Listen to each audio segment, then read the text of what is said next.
Ang init-init, Martin. Lalo na nitong March, no? Grabe. Oo nga. Tingnan mo tong... Uy! Oo. Taga. Init eh, pare. Oo. Init. Tingnan mo tong Toyota at Mitsubishi. Naglulunahan. Nagpapasik laban. Sobrang init ng labanan. Ha? Ano? Oo. Muntik na ako pa, pare. Ano yung Toyota tsaka Mitsubishi na sinasabi mo? Di ba nga recently, may na-launch na updated na 7-seater vehicles dito sa market natin. Yun nga yung Expander, tsaka yung Avanza. Pero alam mo, may laging isang nakakalimutan, considering na isa ito sa mga solid options pagdating sa mga MPV. Oo nga. Ang Suzuki Ertiga. Yan ang Ertiga, di ba? Oo. Which is Suzuki 7-seater vehicle na very attainable at saka meron siyang distinct character niya. Kaya stick with us kasi titingnan natin how it fares this 2022, etong Suzuki Ertiga.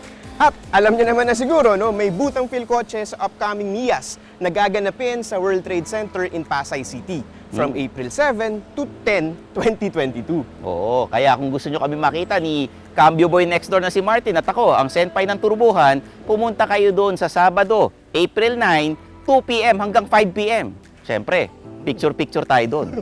At hindi lang yan, mamimigay din kami ng fuel vouchers during the 4-day event. So, paano ba yan? Aabangan namin kayo doon, ha? See you there. Martin, simulan na natin. Tara, review na tayo. Let's ano go. pa nga ba?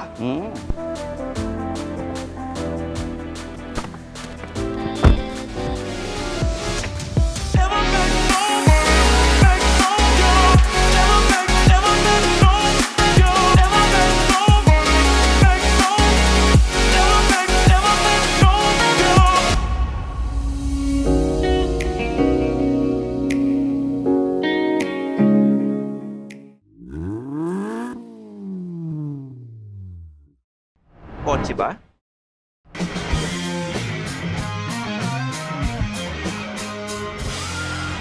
Feel kotse na. Teka Martin, bago ka mag-driving impressions, bakit parang nagbago itong Ertigang to? Baka namimiss mo yung mga wood trimmings dun sa lumang Ertiga. Kasi itong test unit natin ngayon is the Ertiga GL, which is yung bagong top spec variant ng Ertiga.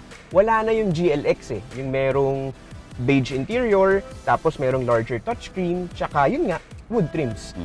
Alam mo, ibig sabihin ng GL, Hindi Green Lantern. Green Lantern, kala ko. Oo, pwede rin, gas lang. Gas lang, yan. Oo. Kailangan natin yan. Oo, tsaka lang. Drive na lang ako, no? Sige, drive ka na. Sige. Oo. Drive na lang. Kaya pala basic itong Ertiga na to.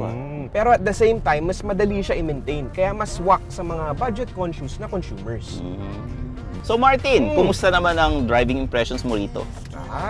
In fairness, no, Stan, kahit naka 4-speed automatic tong Ertiga, hindi sluggish yung transmission niya.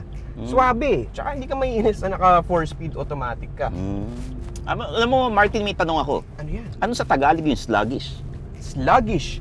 Alam mo, mabigat. Medyo may kabigatan ng katawan. Mabigat, heavy, mabigat ang diba? pakiramdam. Sluggish yung feeling mo di ba? Ba't mo ko tinatanong ng gano'n? Wala Nasa lang. driving impression Tatanong tayo. lang kita. Spell sluggish. Sluggish. S-L-U. Teka lang, Stan. Hirap mag-spell habang nagda-drive. Kaya testing lang kita. Ano yung synonyms? Synonyms ay Teka, nasa Ertiga tayo, di ba? Okay. Ertiga. Pero note ko lang din, Stan, Mm. maganda yung power delivery ng engine ng Ertiga. Martin. Kumusta naman ang makina nito? The Suzuki Ertiga has a 1.5-liter naturally aspirated gasoline engine, making 103 horsepower and 138 Nm of torque. Tulad ng nasabi kanina, it's available with a 4-speed automatic, pero may variant din with 5-speed manual. Kayang-kaya kami nitong dalawa ni Stan sa loob. For fuel efficiency, nagtala ito ng 18.3 km per liter sa highway at an average speed of 90 km per hour.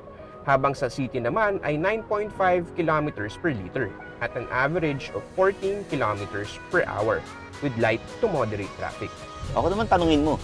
Ano tatanungin ko sa'yo? Yung ride comfort dito sa likod. Oo nga pala. O sige, ano Diba? ride comfort niya sa likod? Ayos naman. Suabe, komportable.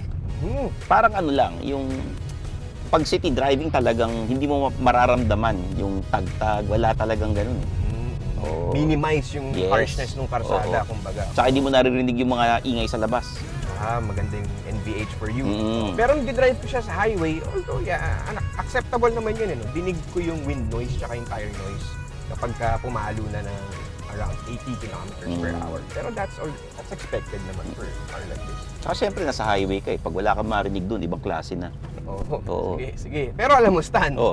mas maganda rin masubukan tong Ertiga na mas maraming sakay na tao na hindi lang tayong dalawa. Oo nga. Oo. Subukan nga natin yun. Pwede. Mm. Tara.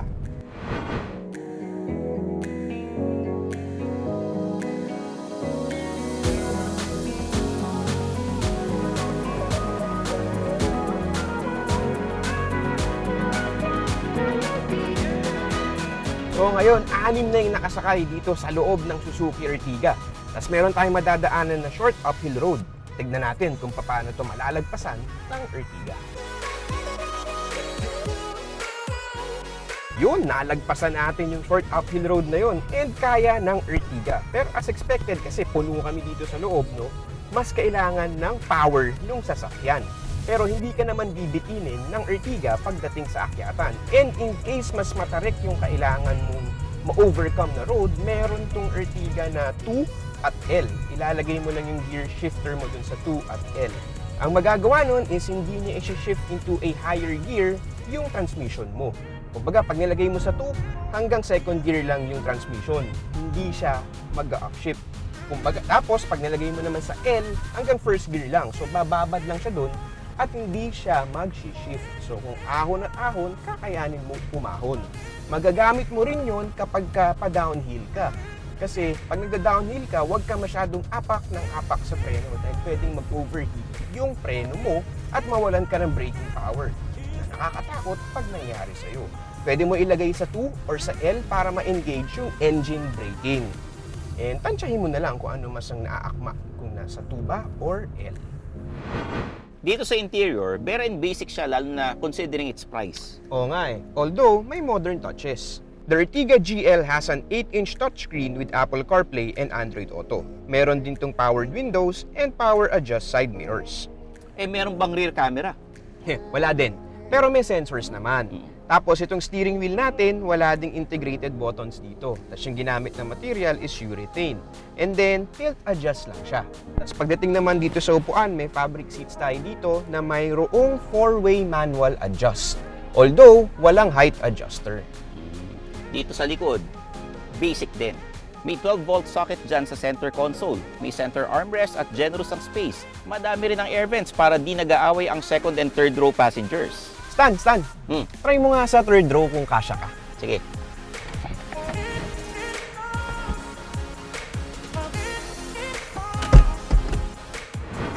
Dito sa likod, kasya naman, sumama ka pa. Pero hindi ko kakayanin pag matagal ang biyahe. Parang for kids talaga eh, no? Eh, pwede naman 4, 5, 6 and below yung height. 5, 6 ako eh. Mm-hmm. Ito, kita mo ha, pag matangkad ka, hindi ka nakakayanin. Ang mahirap dito, eh yung pagka nagkadikit-dikit yung mga legs ninyo. Mahirap kumuyakoy. Oo. Gets. So Yeah. parang hindi ka makapag-stretching, no? Oo. Oo, yun na nga nasa isip ko. Pero Stan, tignan natin yung cargo space sa likod with the third row seats up. Tara, Tara! let's go. Alright. Kakalabas ka ba dyan?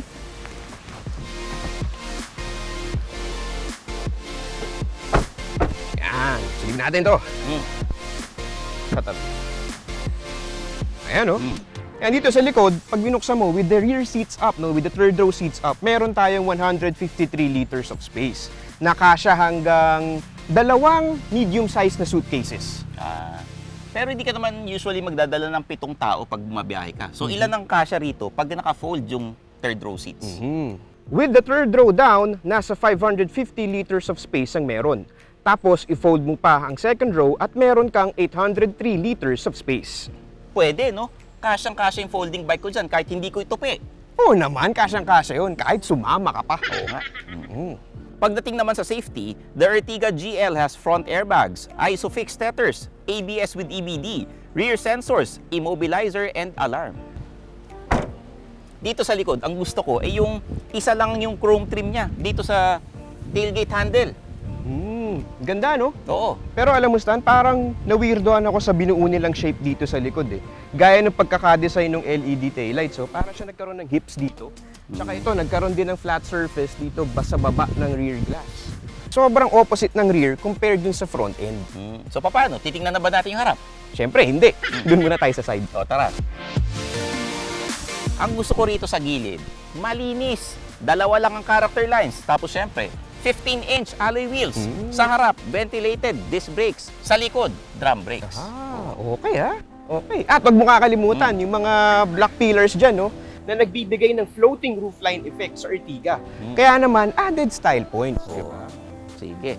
O, sa harap na tayo. Sige, pwede na. Tara. Let's go. Tara! Tara, G! Tara, tara. Tara. Okay yan. Ganon. Magaling daw. Oo. Yan. Yan ang Yan. sinasabi ko sa'yo, Stan. Oo. Yan yung sinasabi ko sa'yo na sobrang opposite nung harap compared dun sa likod. Ang ganda ng chrome sa harap.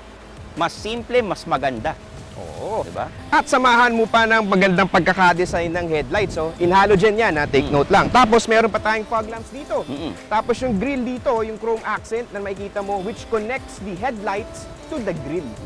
At yung housing ng fog lights dito, itim. Oo. Ganda. Minsan talaga, pagka mas simple, mas Yeah. maganda eh, di ba? Oo. Agree ako dyan. Pero Stan, ito ang tanong. Magkano ba tong Suzuki Ertiga GL? The GL is priced at 923,000 pesos. 923. Yes. Pero kung gusto nyo ng mas mura, meron ding 5-speed manual version ito na nagkakahalaga ng 883,000 pesos. Walang pinagkaiba yun sa sasakyan na ni-review natin ngayon. Pwera na lang sa transmission. Oo. So, overall, lumalaban talaga itong Suzuki Ertiga GL. So, masasabi natin this 2022, the Suzuki Ertiga is still in the game. Hindi siya tigang. Hindi. Wala siyang modern amenities, pero kung ang habol mo ay people hauling at comfortable ride, swak na swak ka dito sa Suzuki Ertiga. So, there you have it. The 2022 Suzuki Ertiga GL. I'm your host, Stanley Ching, yung senpai ng turbuhan. At ako naman si Martin Aguilar, ang iyong Cambio Boy next door. Pinapaalala namin na i-follow nyo ako sa aking YouTube channel, youtube.com/StanleyChi. Ako naman ang tulungan yung magkaroon ng 100,000 subscribers before the end of the year. Meron akong Facebook, Twitter, Instagram, TikTok, tsaka Kumu. At ang aking podcast, Underpaid with Stanley Chi on Spotify and Apple Podcast. Kinig na't mag-subscribe. At syempre, Suplado Store sa Shopee para makakuha kayo ng mga Suplado shirts tulad nito. So paano ba yan? Kita-kits tayo sa next video, dito lang sa Philcoche. Bye-bye! Bye-bye! Kita-kits sa Mias. Oy, Miyas ah! Mm. O tara, drive muna tayo nito. Let's go! Let's go to the driving. Let's go! Thanks for watching! For the latest news, reviews, and anything you want to know about cars and car ownership, visit philcoche.com. Follow us on YouTube, Facebook, Instagram, and Spotify para hindi ka huli sa usapan. Tandaan, kotse ba? Philcoche na!